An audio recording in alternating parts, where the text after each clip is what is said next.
Chromatography chromatography जो है ये हमारी एफएससी पार्ट 1 चैप्टर 2 की लास्ट वाली टेक्निक है। क्रोमेटोग्राफी क्रोमेटोग्राफी जो है केमिस्ट्री लैब में सबसे ज़्यादा यूज़ होने वाली टेक्निक है। इवन के ये क्लिनिकल लैब में भी इसको यूज़ किया जाता है, कॉलम क्रोमेटोग्राफी को, एचपीएलसी को, जीसीएमएस को।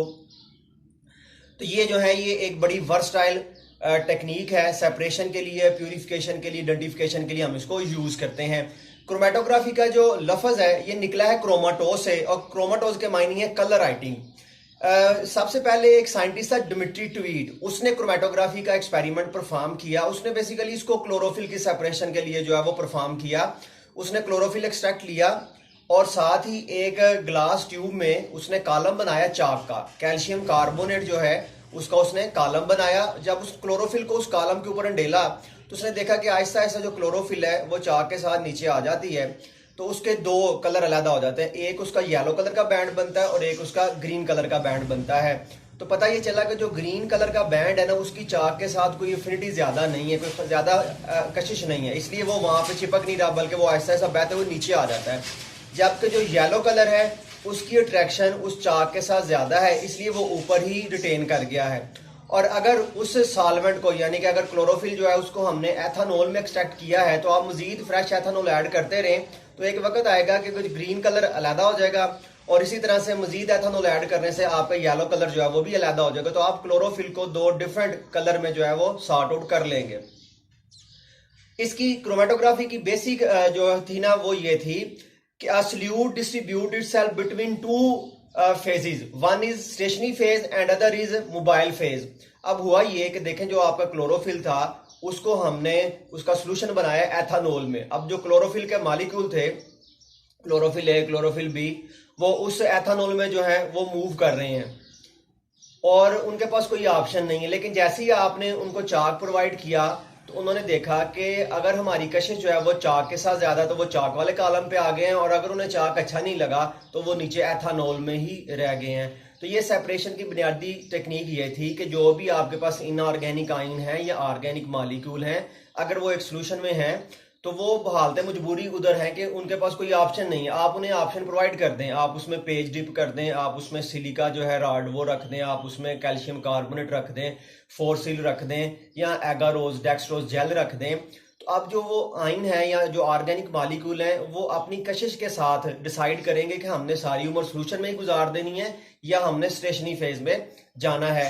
तो ये जो है ये सेपरेशन टेक्निक थी। अब यहाँ पे ये भी बताया गया है कि जो मोबाइल फेज है ये आमतौर पे हम यहाँ तो लिक्विड यूज करते हैं या फिर गैस यूज करते हैं।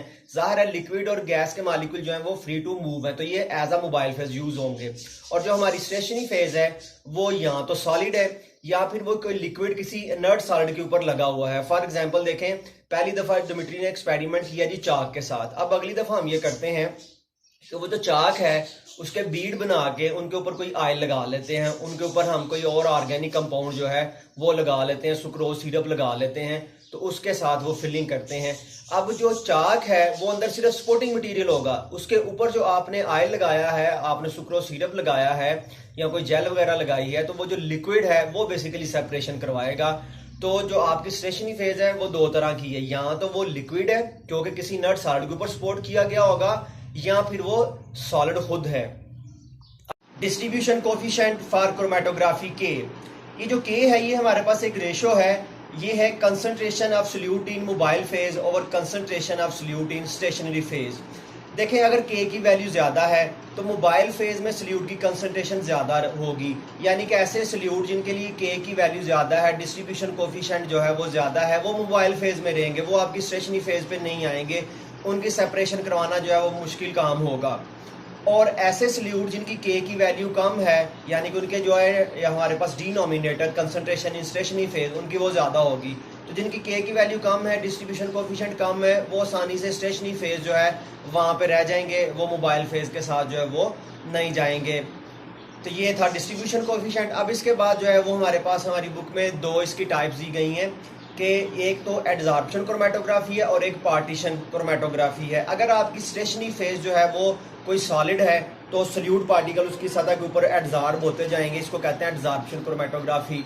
और इसके बरक्स अगर आपने कोई लिक्विड रखा हुआ है, कोई लिक्विड आपने लगाया हुआ है किसी सॉलिड के ऊपर, तो अब आपका जो सोल्यूट है वो बेसिकली खुद को पार्टीशन करवाएगा, उसकी डिस्ट्रीब्यूशन होगी पहले वाली मोबाइल फेज में और इस वाली लिक्विड फेज में। तो ये जो है ये डिस्ट्रीब्यूशन, इसको पार्टीशन क्रोमेटोग्राफी कहते हैं। ये सॉल्वेंट एक्सट्रैक्शन जैसा ही काम है, सिर्फ सॉल्वेंट एक्सट्रैक्शन में ये है कि आप एक फ्री लिक्विड ऐड कर देते हैं, उनको शेक करते हैं, लेकिन यहाँ पे आपने एक लिक्विड जो है उसको आपने बाइंड कर दिया है किसी स्पॉट के ऊपर। तो ये जो है ये पार्टीशन क्रोमेटोग्राफी है। अब पेपर क्रोमेटोग्राफी जो है ये एक पार्टीशन क्रोमेटोग्राफी है।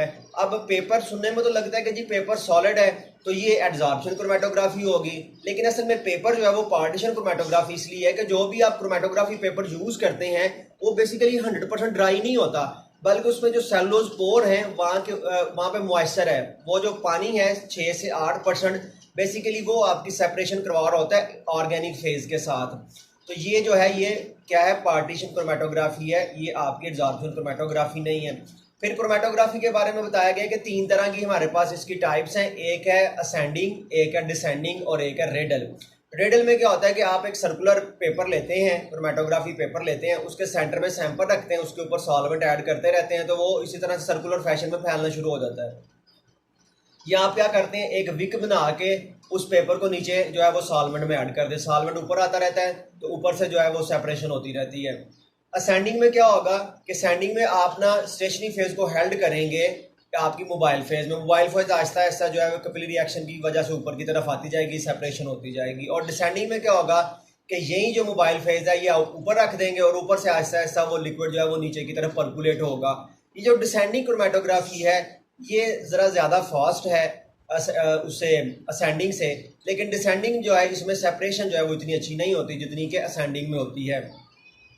इसके बाद हमारे पास एक शार्ट क्वेश्चन है जी, क्रोमेटोग्राम फिल्टर पेपर जिसके ऊपर आपने सेपरेशन करवा ली है, अब उसके ऊपर जो सल्यूट के डिफरेंट बैंड बन गए उसको हम कहते हैं क्रोमेटोग्राम।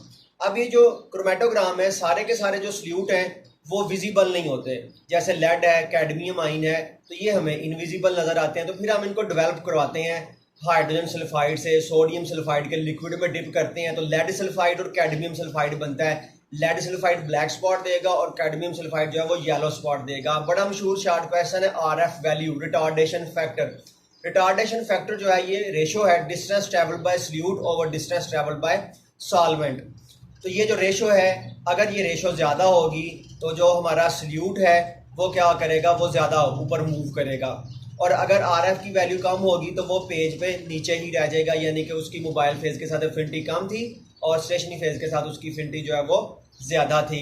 और एंड पे जो है इसकी हमारी टेक्निक बताई गई है, इसकी एप्लीकेशन बताई गई है कि क्रोमेटोग्राफी जो है ये काफ़ी ज़्यादा जगहों पे इसको यूज़ किया जाता है।